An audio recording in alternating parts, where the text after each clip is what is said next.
पाप करू नका. समजा तुम्ही तुमच्या जीवनात पाप केला तर याच जन्मामध्ये इथंच तुम्हाला ते भोगावं लागेल. ज्या हाताने तुम्ही पाप करा त्याच हाताने तुम्हाला इथं भोगावं लागेल.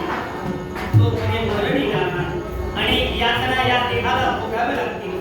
म्हणून तुम्हीही पाप करू नका.